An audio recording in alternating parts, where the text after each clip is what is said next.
people ask me what studying physics and astronomy has given me, I feel a bit like a jack of all trades and possibly a master of none. So much so that I actually feel a bit like I've got a split personality and I don't know how to refer to myself. So am I Dr Kanani? Am I Sheila? Am I Miss, because I'm a teacher? Am I Mrs Pearson because I'm married? Do I have letters and numbers and symbols before and after my name? Am I a scientist, a researcher, a physicist, a teacher, an astronomer, a mummy recently? You'll see a picture at the end. Astrologer? Hopefully not. So I'm going to be kind of all of those and none of those tonight. I'll be me, Education Outreach and Diversity Officer at the Royal Astronomical Society. So the Royal Astronomical Society is a learned society. We're almost 200 years old and we're there to promote and encourage the study of astrophysics, geophysics, solar system science, all those wonderful things and closely related branches of science. We have about 4,000 members, 20% of which are female, which is pretty good. And we reside in part of Burlington House on Piccadilly. And my favourite room in that building has to be the library. It's got, you know, the balcony and the spiral staircase and all of that stuff. It also has some first editions, Newtons and Galileos, and part of the apple tree that Newton sat under when he discovered gravity. So it's really fun. Our first president was William Herschel, on the left at the bottom. And our current president is Professor John Zarnecki. And you can see that over 200 years, even the hairstyles haven't changed that much. So, sorry, John, if you're in the audience. So this year's really exciting for us. It's our centenary of allowing women to be fellows of the RAS. There was some issue with the name fellow and the fact that he was written into the charter, so that's why women weren't allowed at the beginning. But as a celebration of women being allowed as fellows, we have done all kinds of things, such as Ada Lovelace Day, and also a photographic exhibition of some current female fellows. But we have to hand it to those that actually were awarded fellowships at the beginning, like Fiametta Wilson. She was a planetary scientist, and she founded over 10,000 meteors, amongst other things. She was so dedicated to her cause that during the First World War, when she went out to look for meteors with her torch, police actually thought she was a spy, but she went out anyway. And I'm a planetary scientist like Fiametta Wilson. Well, I was before I started doing this sort of thing. And so I love images like this, composite images of all the planets and the bodies in our solar system. And you get a kind of sense of size because you can see them in relation to each other. And you can see that the Earth is really quite tiny. One thing that this picture is not very good at showing us is a sense of scale of the solar system, so how far apart everything is from each other. And so you need something that everyone's familiar with, a roll of toilet roll. You should all be familiar with it anyway. Imagine that the sun is at 0 sheets of toilet roll. You can see that Mercury, Venus, Earth and Mars are all quite close in. Mercury's 3.6, Venus is 6.7, etc., etc. To get from the Earth to Jupiter, you need 48.4 rolls of sheets of toilet paper. To get to the Sun, to get to Uranus from the Sun, no pun intended, you need 178 sheets of toilet roll. I don't think I've got enough with me today, but keep that in mind tonight when I'm talking about the edges of the solar system, because it is quite far away indeed. So as a planetary scientist, I love everything that's in the solar system, but I don't have enough time to talk about any of this stuff tonight. So if there's anything here that piques your interest, just stop me at the end or tweet me and we can talk about it later, particularly like that one. What I do want to talk about tonight is something concerning this lady here. This is Caroline Herschel, William's sister. She was a pioneer in what she did, but she was kind of too early to actually be allowed to be a fellow of the RAS. But she won our prestigious gold medal in 1828 for her work on comets. Now, another woman wouldn't win that award until 1996, so she did really well. And it's comets that I want to talk to you about tonight. Apologies to those of you who've heard me banging on about comets for the last few years, but they're pretty cool. Okay, so comets live at the edge of the solar system, bearing in mind how big the solar system is. They mostly come from the Oort cloud, which is way past Pluto. And because it's so far away from the sun, it's very, very cold. And that means that comets are basically big, giant, dirty snowballs. The middle, the core, the nucleus of a comet is made from ice and rocks and dust and all kinds of other things that we'll see more tonight. And comets have highly elliptical orbits, so they zoom in towards the sun, and as they do so, they interact with the sun and they start to melt. And the melting and the interaction with the solar wind is what gives the comet its tail. And the tail is the thing that makes it special.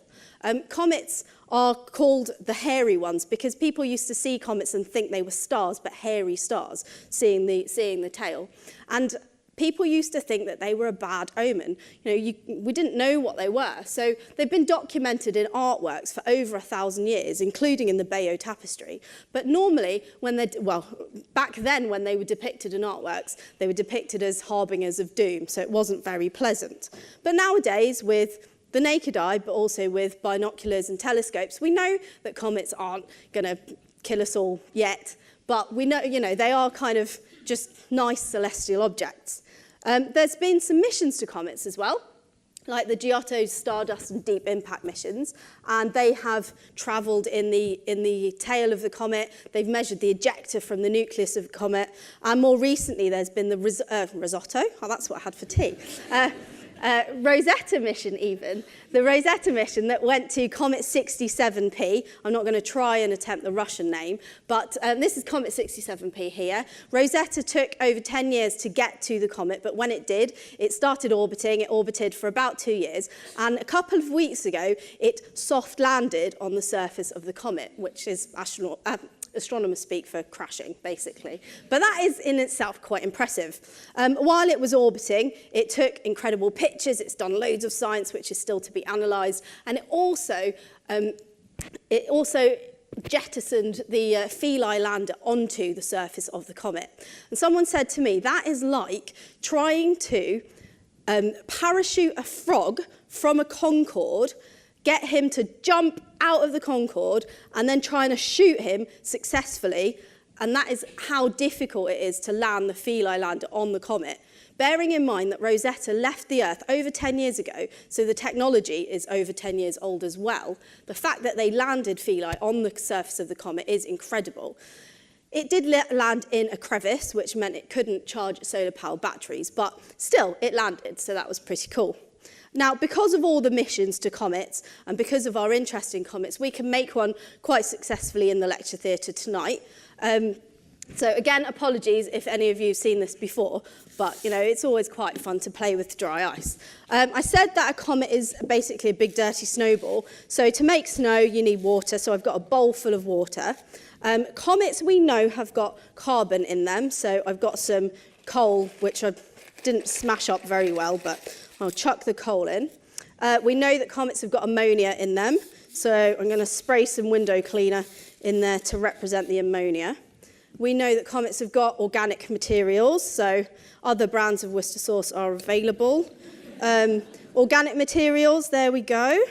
This one's just for me. Oh, that's better. There is alcohol in comets, and it's not really alcohol. We also know that there's ethane and methane in comets, if anyone wants to come up and give us some of that. You know where methane comes from? Yeah, I'd rather you didn't. Okay. At the moment, that's not looking like a big dirty snowball. It's looking like some water with a bit of Vimto in it. We need to freeze it, and we can't go and stick it in the freezer because we don't have enough time. So we've got some dry ice in this box here. So dry ice is frozen carbon dioxide. It's very cold. It's about minus 80 degrees C. And it's, what you can see it doing there is sublimation. So it's going from the solid state to the gas state, missing out the liquid state. But it's mixing with the water vapour in the air, causing that smoke to form. And it's a very cold smoke. Some of you on the front row might be able to feel it. And as we add it to our comet, it sublimes even more. I'll chuck a bit of that in. While that's cooking, The reason we're interested in comets is because comets and the Earth were formed at the same time, about 4.5 billion years ago. But because comets live so far away from the sun, they remain quite unchanged in relation to the Earth, which has changed a lot in the last 4 billion years, not to mention the fact that we're here. So if we learn more about comets, we can learn more about the Earth when the Earth was formed. I'm just going to chuck a bit more dry ice in. Get that to freeze nicely.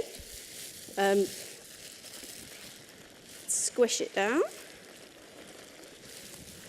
The other reason that we're interested in comets is because of the idea of comet impacts. Now, neither of these are real pictures. Just in case you thought they might have been. Current theory suggests that a comet impact might have caused the death of the dinosaurs.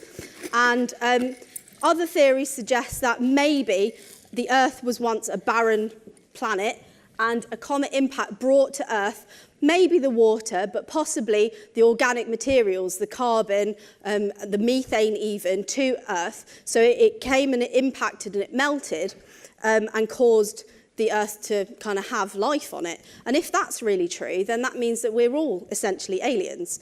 So we're aiming for, oh no, missed a few slides out. We're aiming for the Comet Nucleus. Let's have a look. Okay, so we're aiming for that kind of thing. Let's see, it feels like it's pretty ready. Comet 67P is about 4 kilometres wide, and I don't think we've really got something that big, but we have got a pretty good analogy of a comet nucleus put in front of your eyes. There we go. And you can, well, I don't know if you can see, but I can see the little jets coming off. And if I chucked this over there towards those lights, if we imagine those lights was the sun, you would be able to see a bit of a tail going down like that. But I don't throw very well. I'm not going to say I throw like a girl, because that would be inappropriate. But I don't throw very well, so I'm not going to do that. So there you go. Like I said, a comet in the lecture theatre tonight, but just on a smaller scale. I started the talk by asking the question, what has studying physics and astronomy given me? Well, you can see that it's given me quite a lot, just in the planetary science side of things, but also in my life. So from humble beginnings, watching the Apollo 13 film and deciding I wanted to be an astronaut like Helen Sharman and Michael Foale, to going to space camps all over the world, to meeting my husband through our astrophysics PhD and eventually having our son. Well, nobody knows what the future holds, and I'd love to be an educator astronaut like Krista McAuliffe should have been if she'd successfully gone up into space. But while I'm waiting for NASA to give me that call, I'm going to continue to do physics and astronomy, because with it, the sky isn't the limit, it's just the beginning. So thank you very much.